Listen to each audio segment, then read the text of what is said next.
Respondeu-lhe Jesus: por que me chamas bom? Ninguém é bom senão um, que é Deus. Sabes os mandamentos? Não matarás, não adulterarás, não furtarás, não dirás falso testemunho, não desfraudarás ninguém, honra teu pai e tua mãe. Então ele respondeu: mestre, tudo isso tenho observado desde a minha juventude. E Jesus, fitando, o amou e disse: só uma coisa te falta. Vai, vende tudo o que tens, dá-o aos pobres e terás um tesouro no céu. Então vem e segue-me. Ele, porém, contrariado com esta palavra, retirou-se triste porque era dono de muitas propriedades. Eu fui até onde ali? 23, né? Então Jesus, olhando ao redor, disse aos seus discípulos: quão difícil entrarão no reino de Deus os que têm riqueza. É interessante esse texto, né? Porque é de alguém que, aos meus olhos, tinha tudo para ser feliz. O cara tinha tudo para dar certo. Né? O cara tinha tudo para dar certo. Passando uma... E eu queria pensar primeiro com vocês, eu queria até escrever aqui no quadro, mas a gente está sem quadro. Para você, quais são as vantagens que esse jovem tinha na luta dele para ser feliz? O que esse jovem ele tinha que, cara, assim, algo que você pensa assim, o cara para ser feliz, o cara tem que ter isso. Né? O que ele tinha? Diz aí. O cara tinha dinheiro. O cara era rico. Né? O texto de Mateus diz que ele era riquíssimo. Não era rico, não, era riquíssimo. Então o cara tinha uma estabilidade financeira. Mas, o que mais que o cara tinha? Diz que ele era príncipe, né? O outro evangelho diz que ele era príncipe. Então o cara tinha uma certa proeminência. O cara era, o cara tinha fama, né? Fama é uma coisa que todo mundo gosta de ter. Você pode até dizer que não gosta. Ter muita. Mas você gosta de ser reconhecido. Né? Reconhecimento pessoal é uma coisa que é importante para todo mundo. Né? Quando você faz alguma coisa, as pessoas te reconhecem. É bom quando você faz aniversário, que as pessoas vão lá no Telegram e dizem: feliz aniversário. Né? Você fica feliz com isso. É bom reconhecimento. Então ele tinha uma certa proeminência, era o cara proeminente. O que mais que o cara tinha? O que ele tinha, não sei.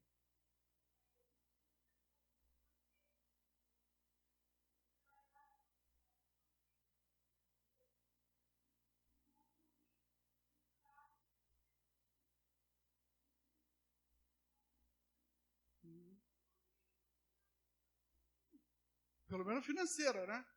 Porque ele tinha outras preocupações. Fala.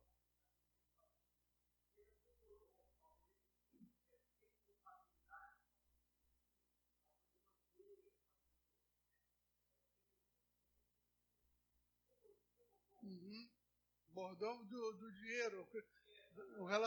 Tanto é que ele diz que dos mandamentos, ele fazia um monte de mandamentos. Né? Então o cara era virtuoso.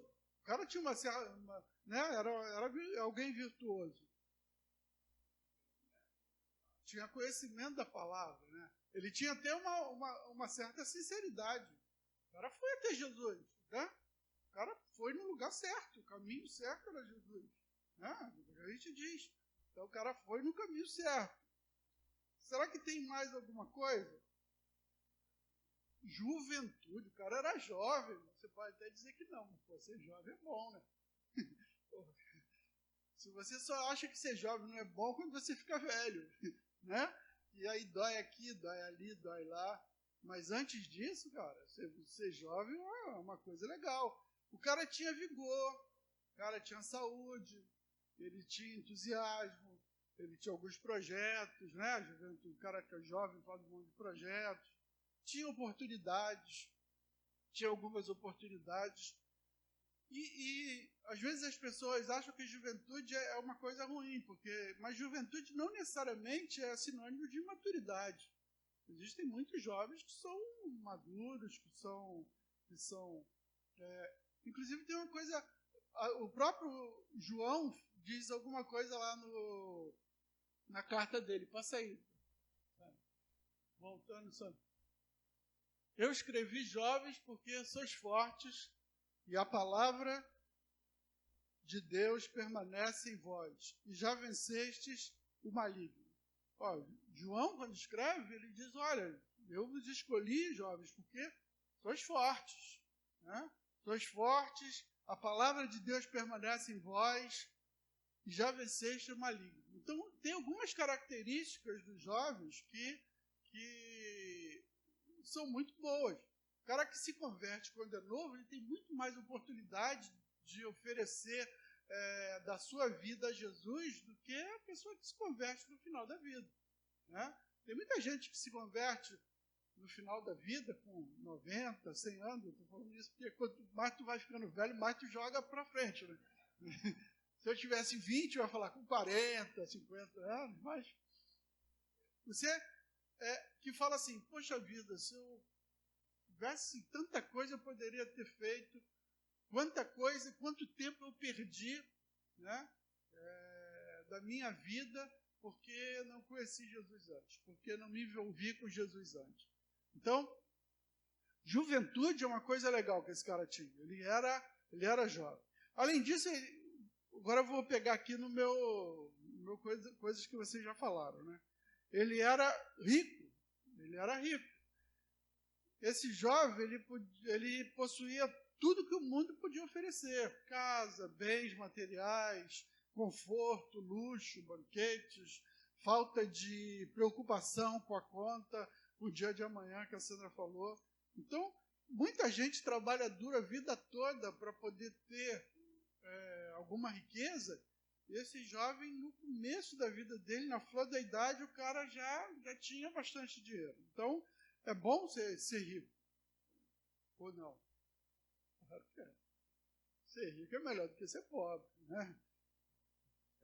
Agora, claro que ser rico não é tudo. Mas a Bíblia diz lá em Provérbios, o que diz lá em Provérbios? Diz lá, a bênção do Senhor enriquece e com ela ele não traz desgosto. Então, ser rico não é uma maldição, né? Deus, existem muitas pessoas ricas que foram abençoadas. Às vezes as pessoas, para fugir do evangelho da prosperidade, que diz que para a pessoa ser abençoada ela tem que ser rica, ela tem que ganhar muito dinheiro, né? A pessoa vai dizendo que é o contrário, mas não é o contrário. A pessoa pode... Existem muitos pobres ricos, como existem muitos ricos pobres. Mas existe pobre e existe rico.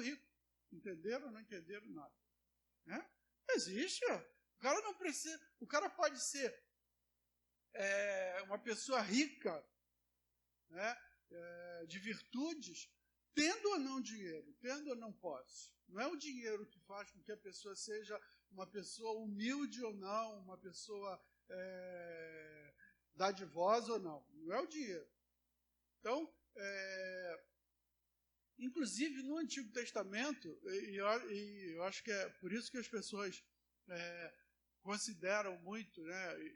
Você pode ver que a maioria das pessoas que defendem a teologia da prosperidade, eles vão no Antigo Testamento para poder buscar a sua base, né? Até Provérbios está no Antigo Testamento.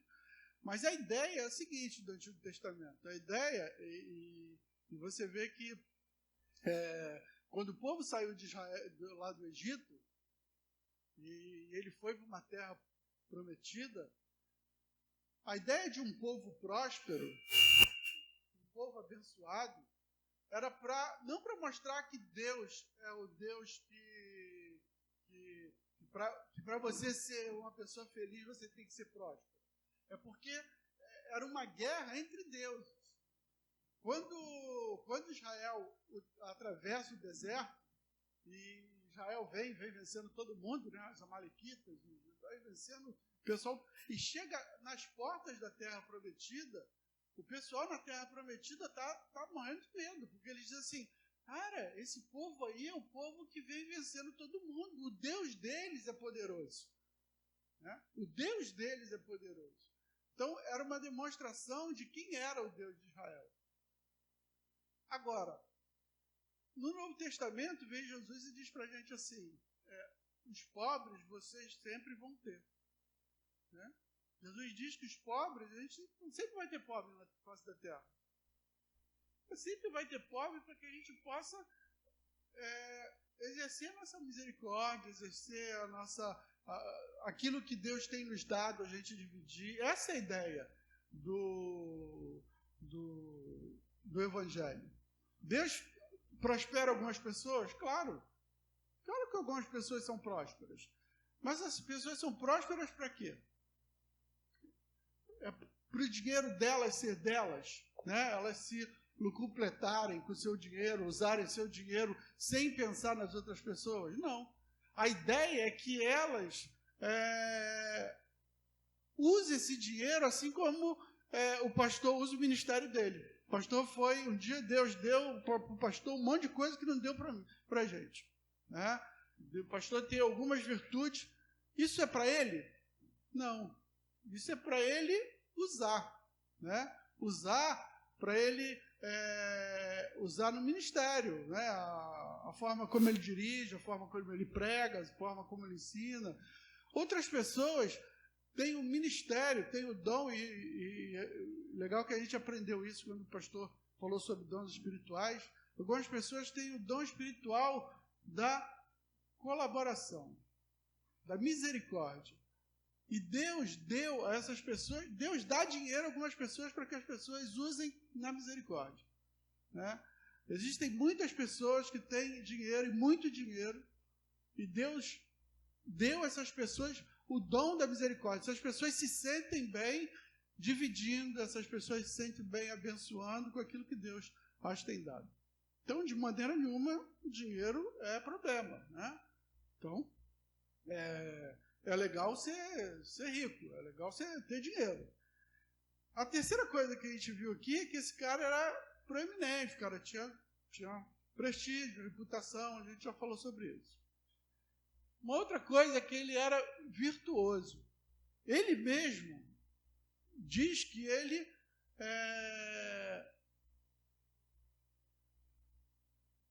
cumpria todos os mandamentos que Jesus fala. Jesus fala assim, já ouvi, não matarás, não roubarás.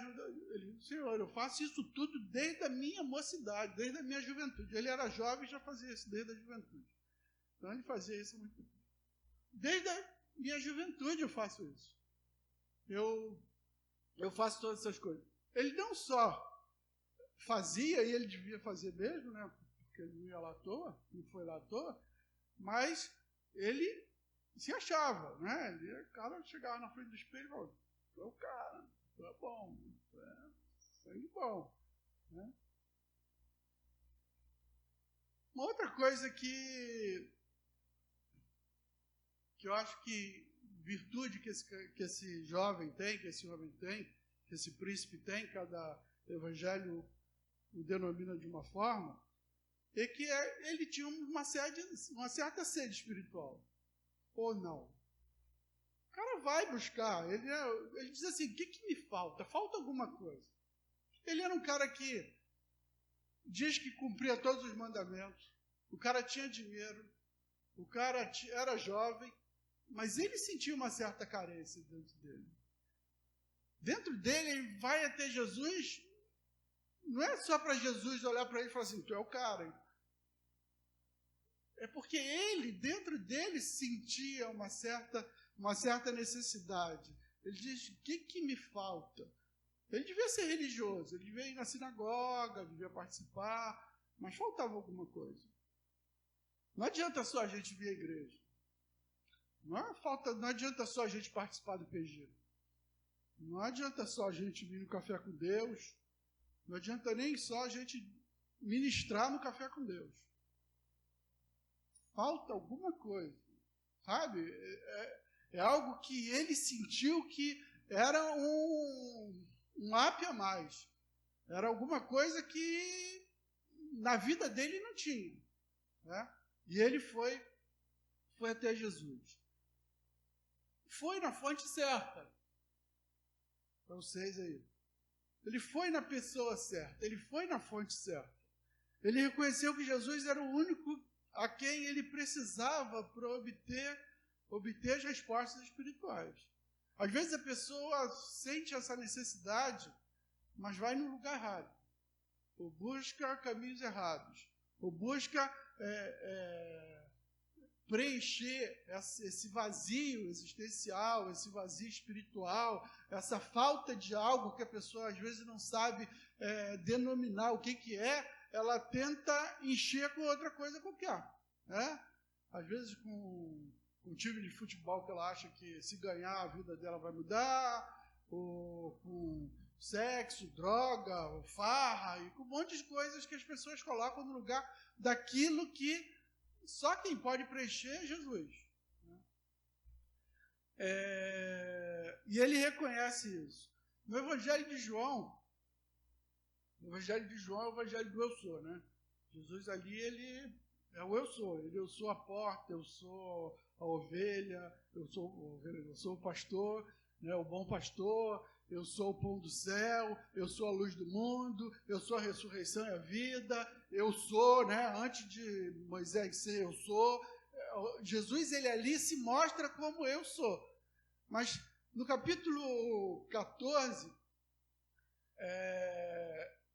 ele diz, eu sou o caminho, a verdade e a vida. Ninguém vem ao Pai se não for por mim. Né? Ele é o caminho, ele é o único caminho se a pessoa quer ser salva realmente. Assim como esse jovem rico diz. O que mestre,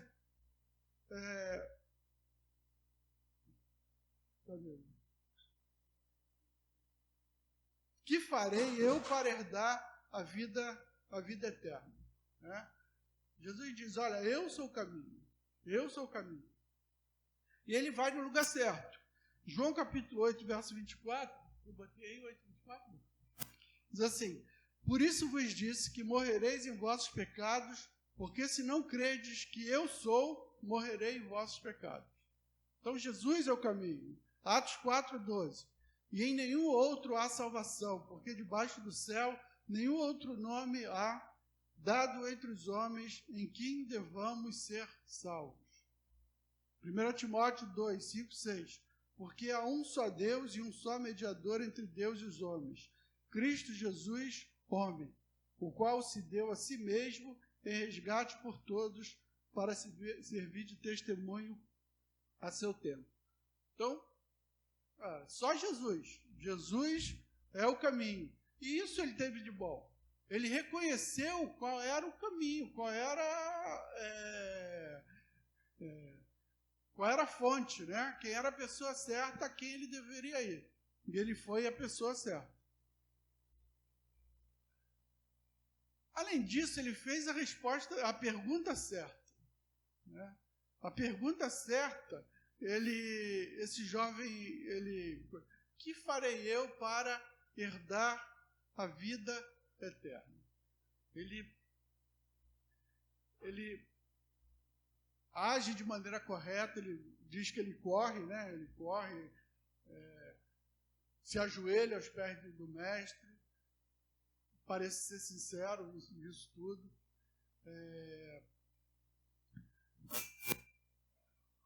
E havia algo dentro dele que dizia que ele não era salvo, apesar de toda a religiosidade dele, apesar dele fazer aquilo que parecia ser certo.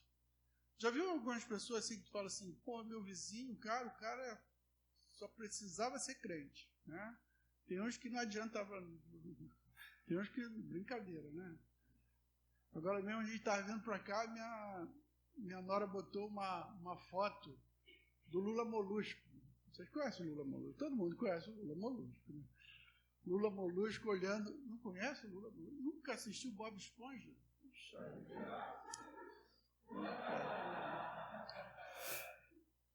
Um dos maiores ídolos que existe. E aí, o Lula Molusco é um cara que se irrita com a alegria do Bob Esponja. Né? O Bob Esponja lá é um cara chato, o Bob Esponja, né? Ele e o Patrick lá, e o Lula Molusco, ele era feliz, mãe. E o Lula Molusco se irrita com a alegria dele.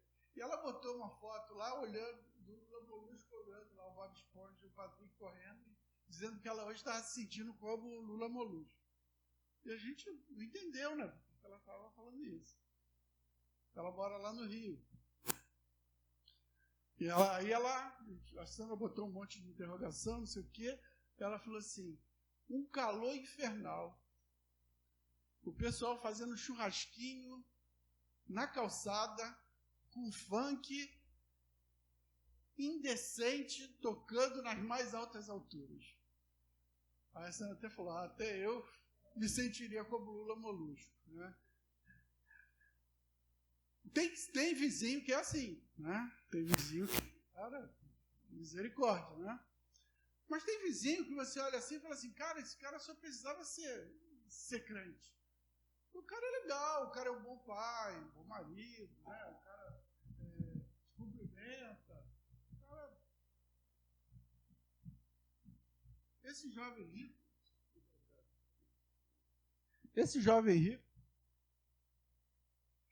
deve ser porque esse aqui é mais pesado, eu faço mais demais. Esse jovem rico, ele fazia isso tudo. O cara era legal, o cara era bom, o cara diz que ele cumpria todos aqueles mandamentos, mas ele não se sente salvo. Tanto é que ele chega para Jesus e diz assim, bom mestre, como farei para herdar a vida eterna?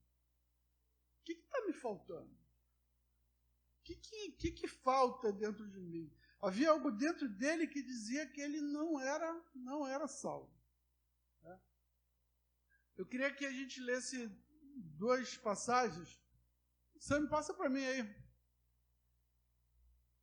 Romanos 8,16. Diz assim, o próprio Espírito testifica com o nosso Espírito que nós somos filhos de Deus.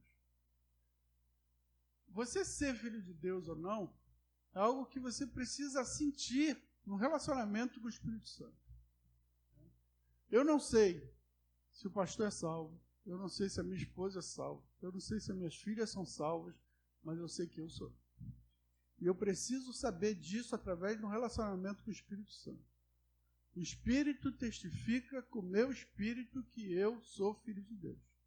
A Bíblia nos incentiva a buscar essa certeza. Passa o próximo texto aí. Examinai-vos a vós mesmos, para saber de se realmente estáis na fé, provai-vos a vós mesmos. A Bíblia diz, claro que Jesus diz que pelos frutos a gente conhece, né? O fruto tem a ver com isso. Mas não é só o fruto. Não é só o fruto. Vai ter trigo e vai ter joio crescendo junto. O importante é que a gente busque em Deus um relacionamento com Deus tão estreito que o Espírito Santo nos testifica isso. Assim que eu me converti, porque você se converte, você é cheio de sonhos, né? Projetos, não sei o quê, aquela felicidade de você conhecer Jesus, de você ter sido tocado, de você ter sido regenerado, de você ser nova criatura. E eu vivia isso na igreja. Tu quer fazer tudo, tu quer se envolver e pá. Só que igreja é uma coisa que, assim, todo mundo é muito santo na igreja. Todo mundo é muito santo na igreja, né? Você olha para o lado, cara, você olha para o outro. Aí você participa de uma coisa, todo mundo só dá testemunho bom, ninguém dá testemunho ruim, né? Apesar da Bíblia dizer lá em Timóteo, confessar os pecados aos outros, Tiago, ninguém confessa, né? Ninguém confessa. Eu já contei aqui uma vez eu estava numa reunião de pastores, aí o irmão abriu a Bíblia lá em Tiago e falou assim, irmãos, Tiago diz que a gente deve confessar os pecados um para os outros. Amém, amém. Quem crê que a palavra é vitoriosa? Amém. Quem crê que isso é verdade? Amém. Quem é o primeiro a começar? 10 minutos de silêncio.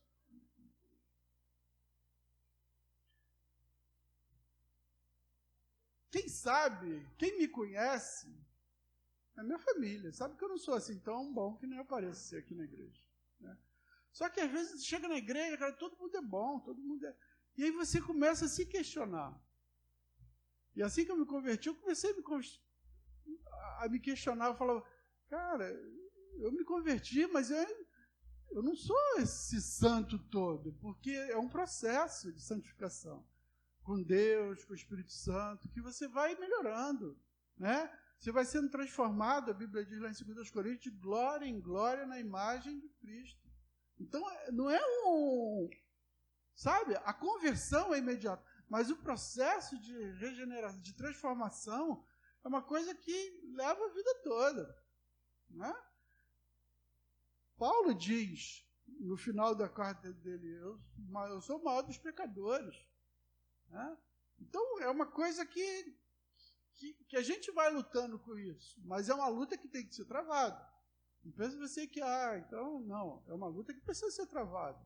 E se você é crente, você trava. Se você é crente, você trava essa luta. E aí eu começava a olhar e falar, cara, será que eu sou crente? Isso atrapalhava a minha vida espiritual. Porque eu não tinha certeza da minha salvação. E aí um dia eu li essas passagens aí, e eu comecei a orar por isso. Falei, Senhor, eu acordei uma vez de noite, de madrugada. Sabe, uma agonia de alma, assim, uma coisa que não dá para explicar, mas sabe, uma coisa ruim. E eu me ajoelhei do lado da cama assim, e orei, Senhor, eu sou teu filho. Eu quero ter certeza disso. Parecia que jogou um balde d'água na minha cabeça, Senhor. Eu senti como se estivesse escorrendo alguma coisa. Eu não sou peteca, não. Sabe, talvez a gente pense, pô, o cara é peteca. Não, eu sou pentecostal no sentido de que a igreja é pentecostal. Né? A igreja começou em Pentecoste, acredito no Espírito Santo, nos dons, tudo isso. Mas não sou aquele cara que... mas eu te convido a buscar experiências com Deus, assim, sabe? Experiências que te marcam e que transformam a tua vida. Que você fala assim, cara, Deus me ama. Cara, eu sou de Deus, eu pertenço a Ele. Sabe, tem um selo dele em mim, um selo do Espírito. Eu sinto esse Espírito que testifica com o meu Espírito que eu sou filho de Deus. Esse jovem aqui não tinha isso. Faltava alguma coisa nele, né? E ele vai até Jesus e pergunta, pô, o que devo fazer para herdar a vida eterna? Isso é uma pergunta que é o Espírito Santo que gera no nosso coração. E eu provo isso com os textos bíblicos. Ó. Atos 2,37. Está passando ali? Não? Mas vai passar. Atos 2,37 é a passagem que Pedro termina de pregar e se converte 3.000. O pessoal diz, que faremos, irmãos? Eu vou lendo aqui o que ele diz. Né? Quando Saulo cai do cavalo, lá em Atos 9, ele diz, Senhor, que queres que eu faça? O carcereiro, lá em Atos 16:30, diz, o que eu devo fazer para ser salvo? Sabe, quando a gente é impactado pelo Espírito Santo, o Espírito Santo nos convence lá do pecado, da justiça, do juízo, a nossa busca é, o que eu faço? Qual o passo que eu tenho que tomar? Então, esse jovem, Deus já tinha começado uma obra nele. Ele vai até Jesus e diz, Senhor, o que eu hei de fazer para herdar a vida eterna? Essa pergunta as religiões buscam responder. Né? O que a gente vai fazer para... Cada um tem a sua resposta. Uns dizem que não tem nada para ser feito.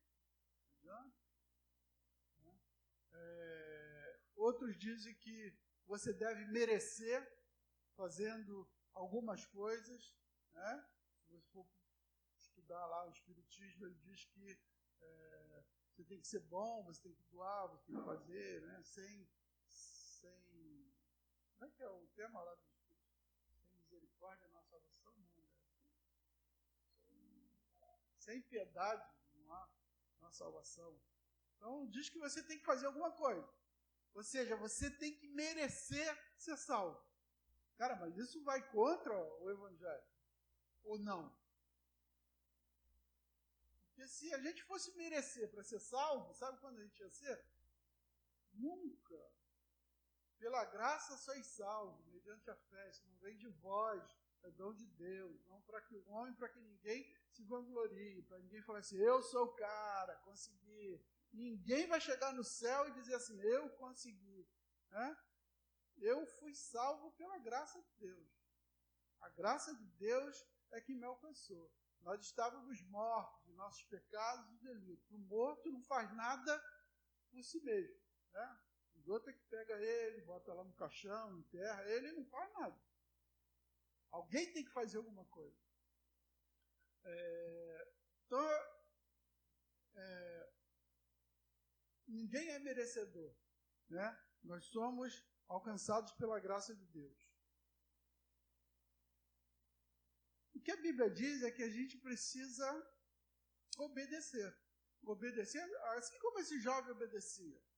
Só que a gente obedece porque foi salvo. E não obedece para ser salvo. É diferente. A gente, porque nós fomos salvos, nós fomos criados de novo, nós fomos regenerados. A palavra é gerar de novo. Nós somos novas criaturas. Deus nos deu uma nova essência. E a partir daí, o que a gente faz é porque nós fomos salvos. Não adianta a gente fazer para ser salvo, porque tudo que a gente faz, qualquer coisa que a gente faça com o objetivo de ser salvo, não tem valor, porque não é feito com sinceridade total. É o que Jesus nos ensina lá no Sermão do Monte. Ele diz, olha, a palavra diz assim, se você adulterar, não adulterarás. Eu vos digo, se você olhar para uma mulher com olhar impuro, você já adulterou. Isso aí, e tudo aquilo que Jesus diz lá no Sermão do Monte, nega qualquer tentativa humana. Porque eu posso fazer as melhores coisas com o pior sentimento possível. Eu posso doar, mas doar porque eu quero que todo mundo veja que eu doei. Né? Assim como Jesus chamava os fariseus tudo de hipócritas, porque hipócrita, o que mais me fala hipócritas, né? Raça de víbora. Por quê? Porque a religião deles era uma religião para todo mundo ver. Chegou lá, entrou na igreja, bateu no peito, obrigado, Senhor, porque eu não sou que nesse aqui que faz isso. Que vantagem tem isso? Jesus diz, olha, quando der uma esmola, que uma mão não veja o que a outra faz. Os caras davam esmola na frente de todo mundo. Todo mundo vendo. Sabe? E se não for pela misericórdia de Deus, por Deus nos transformar, os nossos atos são mais ou menos assim. E até mesmo depois de transformar, a gente tem que cuidar para que a gente não caia nesses erros. Né? Então,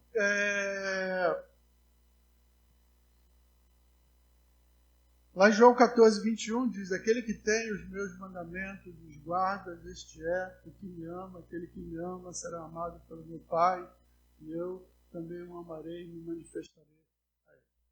Então, guardar os mandamentos, importantíssimo. Mas isso tem que ser uma manifestação de que eu amo a Deus. E eu amo porque Ele me amou primeiro. Cara, então, a gente viu um monte de virtude aí desse cara. 45 minutos de virtude. Agora 15 de... Qual o problema desse cara? que faltou para esse jovem, para esse príncipe, para esse homem, para que ele não tirasse 10 na prova? Né? O que faltou para ele, já que ele sai triste? O que faltou para ele? Vamos lá. O que faltou para ele? Faltou pobreza. Tudo que ele tem é de Deus. Mais alguém chutar assim, cara? Pô, faltou desapegar das coisas. Coragem. O dinheiro vem e nós temos que ser um canal e não uma represa. Né? Naquele momento, os pobres estavam ali. E Jesus queria que aquele fardo se desvencilhasse daquele jovem ali. Um ponto que ele já não tinha certeza se ele amava a Deus. Outro ponto era a prostituição, porque o texto diz não se prostituirá, e ele foi se prostituir com suas riquezas, trocando o Deus verdadeiro pelo mamon, pelas riquezas. Então, tinha alguns pontos ali na situação dele, e ele ficou decepcionado quando Jesus fez a prova final. Então, dá aos pobres, vende tudo que tem, dá aos pobres e segue-nos.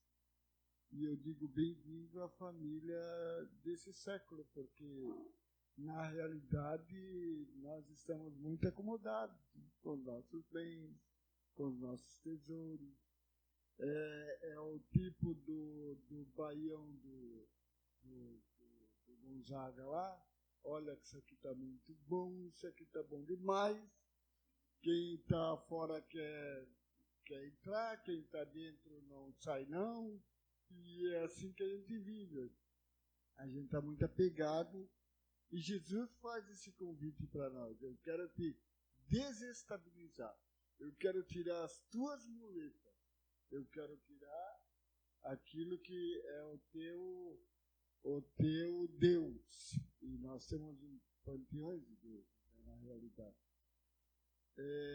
Essa misericórdia de Deus nos abrange a si mesmo, mas Ele espera que a gente ainda pense muito nisso, porque estamos bem longe disso. Então, o que falta? Uma coisa só. Falta tudo. O que faltava para o cara? Faltava tudo, ele não tinha nada. Ele era um pobre coitado que achava que era o tal, igual a gente, você falou, a gente acha que é o tal, e quando Deus interpela a gente e faz uma proposta dessa, a gente tira de escanteio e sai batido, né? Sai triste.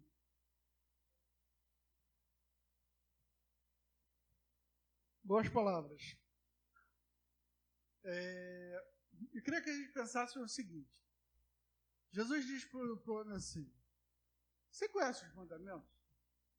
O homem diz: sei. Não matarás, não adulterarás, não furtarás, não dirás falso testemunho, não defraudarás ninguém, honra teu pai e tua mãe. Tudo isso tenho observado desde a minha mocidade. Esses são os mandamentos todos? Ou está faltando mandamento? O primeiro mandamento: amarás o teu Deus acima de todas as coisas. Não farás imagem de escultura, né? Então, os mandamentos, os 10 mandamentos, tem duas partes. Tem um mandamento, a primeira parte é o relacionamento entre você e Deus. E a segunda parte, que é reflexo do relacionamento teu com Deus, é o relacionamento teu com o próximo. Não matarás, não adulterarás, não furtarás. Não. O que ele fazia aqui era um relacionamento com o próximo. O que falta aqui é um relacionamento com Deus verdadeiro. Eu coloquei aqui 3 coisas, claro que vocês falaram outras que também podem ser, mas eu coloquei o primeiro: ele não possui os bens, mas os bens o possuíam. Em primeiro lugar, o dinheiro é que era o dono dele, ele era servo do dinheiro dele. Né? Quando nós estamos possuídos por algo diferente de Deus, Deus vai exigir essa renúncia da gente. Né? Deus fez isso com Abraão.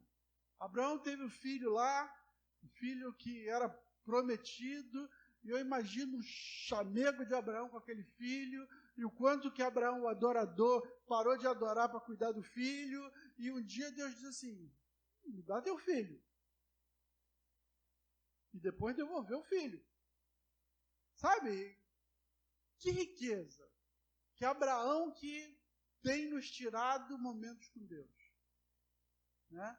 Deus está pedindo isso aqui. Deus pede isso dele. Romanos 6,16. Vai aparecer ali. Não sabeis que daquele a quem vos apresentai como servo para lhe obedecer, sois servos desse mesmo a quem obedeceis, seja do pecado para a morte ou da obediência para a justiça. Ou seja, a gente se torna servo daquilo que a gente se apresenta para ele como servo. No caso desse homem, era o dinheiro. O dinheiro dele era a coisa mais importante. Jesus toca nisso, olha, vai e vende tudo. Ora, precisa vender tudo para seguir a Jesus? Não. Mas Jesus conhecia o coração daquele jovem. Jesus o amou e disse, olha, você é apegado no dinheiro. Tem alguma coisa que você precisa se abrir. E aí Jesus fala sobre o dinheiro. Então, a primeira coisa aqui que eu coloquei é que ele não possuía os bens, mas os bens o possuíam. A segunda coisa que eu notei aqui no texto é que ele não queria mudar. Sabe o cara que quer se converter, mas não quer se mudar? Ah, eu quero continuar do jeito que eu vivia. Né? Eu quero só os benefícios de ser crente. Ah, ser crente é bom demais, mas não quer mudança. Ele não queria mudança. Ele não queria mudar. Ele não queria transformação, nem dele mesmo. A palavra arrepender, e que acompanha a conversão, arrependei-vos e crede no Evangelho e será salvo. A palavra arrepender, no grego, é metanoia. Significa meta, mudar, noia, mente. É mudar a mente. Sabe? É transformar. A própria palavra conversão dá essa ideia, né? Conversão é o quê? Você continuar no caminho que está? Não. E você fala assim, ó, você tem que converter. Conversão é mudança de caminho. Né? A ideia é essa. Mas ele não queria mudança. Ele não queria mudar, ele não queria se transformar. Mas mudança, arrependimento, passa pela conversão. Mudança de mente. É mais ou menos aquela... A gente já discutiu aqui algumas vezes, né, aquela diferença entre o arrependimento de Pedro e o arrependimento lá de Judas. Qual é o arrependimento? O Pedro não negou também? Ou não negou? Pedro negou. Judas vendeu Jesus lá pelas moedinhas lá. Qual a diferença? A diferença é que em Pedro houve metanoia. Pedro teve uma mudança na vida dele, um arrependimento verdadeiro. Em Judas não. Judas teve um remorso lá pelo que poderia acontecer com ele. Alguns textos para basear isso. Lucas 13:3. Eu vos afirmo, se porém não vos arrependerdes, todos igualmente perecereis. Marcos 1:15. O tempo está próximo, arrependei-vos e crede no Evangelho. Esse cara, ele se achava bom o suficiente para a salvação.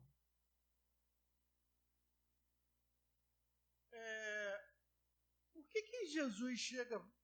É engraçado esse texto que ele chega para Jesus e fala assim, bom mestre, o que hei de fazer para herdar a vida eterna? O que Jesus diz para ele?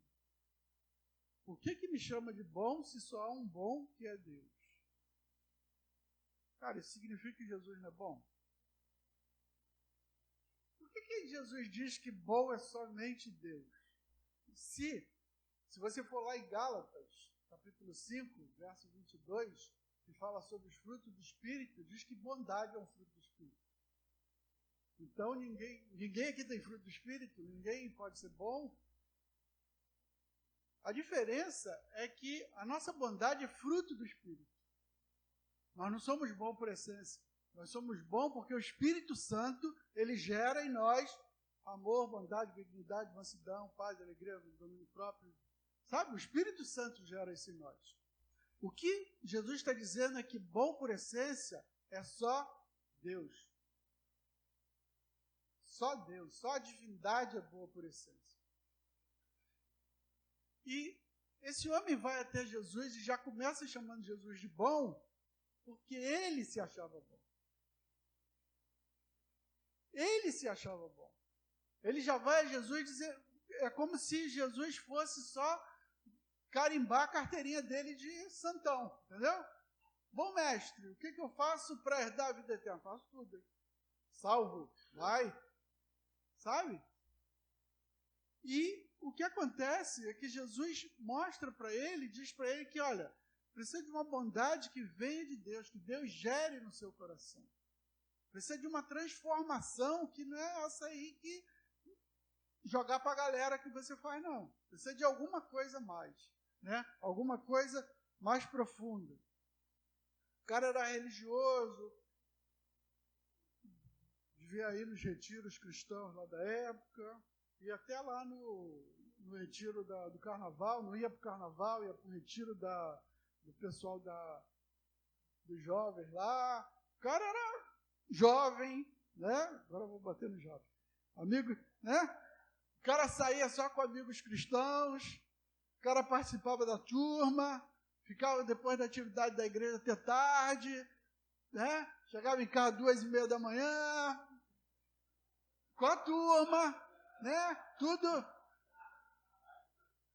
Mas isso não é característica de ser crente. Característica de ser crente é ser transformado, é ter um relacionamento com Jesus. Você pode ir para todos os lugares, você pode viver na igreja, mas se você não for tocado por Jesus, se você não se permitir ser tocado por Jesus, cara, você vai para o inferno que nem quem está lá fora. Desculpa a palavra assim dura, mas é verdade. Sabe? Vai com certeza. Você precisa ser tocado por Jesus, você precisa ser transformado, você precisa ser nova criatura. Você precisa que Jesus toque em você e te mude. Em terceiro lugar, ele não queria mudança. Ele não queria mudar e nem queria mudança. Né? O cara, Jesus vem e diz para ele assim, vem e segue-me. O senhor não tem casa, o senhor dorme com a cabeça na pedra. Né? Eu vou te seguir, vou largar a minha vida de luxo para te seguir. Diferente de Pedro, né? Pedro está lá pescando, Jesus diz, olha, de hoje em diante serás pescador de homens, vem. Pedro larga tudo e vai. Larga tudo e vai. Esse jovem, não queria mudança na vida dele. Fale.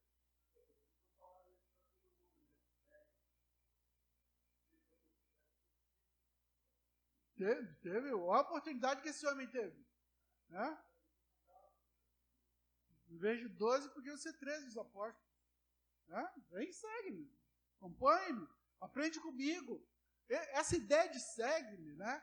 É a ideia de que Jesus fala para cada um de nós quando a gente se converte. Segue-me. Aprende comigo. Sabe? Todo dia, de relacionamento com Jesus, e a gente começa a aprender coisas. Jesus começa a falar ao nosso coração, começa a mudar algo na nossa vida aqui. E aí outro algo ali que a gente nunca pensou, o Espírito Santo começa a tocar e a gente fala, cara, eu tenho que mudar isso na minha vida. E aí a gente vai a Jesus, Jesus muda isso na gente. E sabe, essas coisas, isso é crescer. Isso é crescer em Cristo. É relacionamento diário, constante com o Espírito Santo, diário e constante com Jesus. É isso que Jesus convida ele. Vem e segue-me. Cara, esquece esse negócio aí, o que você acha mais importante, tu vai descobrir que não é tão importante assim. Eu vou mostrar para você coisas mais importantes. Nem olhos viram, nem ouvidos ouviram aquilo que Deus tem preparado para aqueles que o amam. Sabe, qualquer riqueza material, qualquer relacionamento humano é infinitamente inferior ao que Jesus tem preparado para a gente.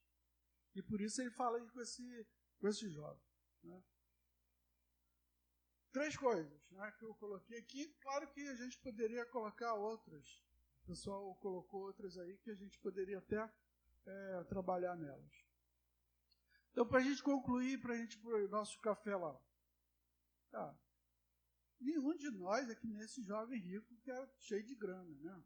Talvez você seja, não sei, você é um rico aí escondido. Mas todos nós temos alguma coisa, alguma riqueza que a gente ainda não colocou nos pés do Senhor. Eu acho que a lição de hoje vem falar para a gente assim: o que você ainda não entregou para Jesus? O que você ainda não entregou para Jesus e falou: Senhor, isso aqui é caro para mim, isso aqui é importante para mim. Eu tenho tentado gerenciar isso sozinho, eu não sei nem se tu queres que eu tenha isso, porque eu nunca te perguntei, mas eu quero colocar no teu altar para que ou tu devolva, ou tu gerencie, ou que tu faças da tua maneira. Eu acho que essa é uma lição que a gente pode pegar com esse jovem. Amém? Mais alguma coisa? Fechamos? Então vamos orar. Semana que vem a gente vai falar sobre Filemão. Já ouviram falar em Filemão? Filemão é a carta de Filemão, né? Você vai ler uma carta inteira. Tem, eu acho, 22 versos. É tranquilo. Traga dúvidas. A gente vai estudar sobre esse cara, esse tal de Filemão, semana que vem. Semana que vem é sobre isso. Na outra semana, já se prepare. Acho que é Sansão, é com o pastor Vargas, né? Pastor Vargas. Se você já ouviu o pastor Vargas dando estudo, você não vai faltar. Se você nunca ouviu, não falte, porque você vai estar perdendo. Depois, lá para frente, a gente vai dando. Então, Filemão, semana que vem, e Sansão, na outra semana. Vamos orar? Ó Deus, nós te agradecemos pelo estudo da tua palavra, pedimos, Senhor, que tu nos abençoe, que tu nos ajude, Senhor, a te entregar aquilo que for rico para a gente. Nos ajude, Senhor, a ouvir a tua voz e saber, Senhor, o que tu queres para cada um de nós. Nos abençoa, Senhor, o culto que vai se iniciar, abençoa esse momento ali no café, que tudo seja momento de glorificação do teu nome e de comunhão com os nossos irmãos e com o teu Espírito. Oramos assim em nome de Jesus. Amém.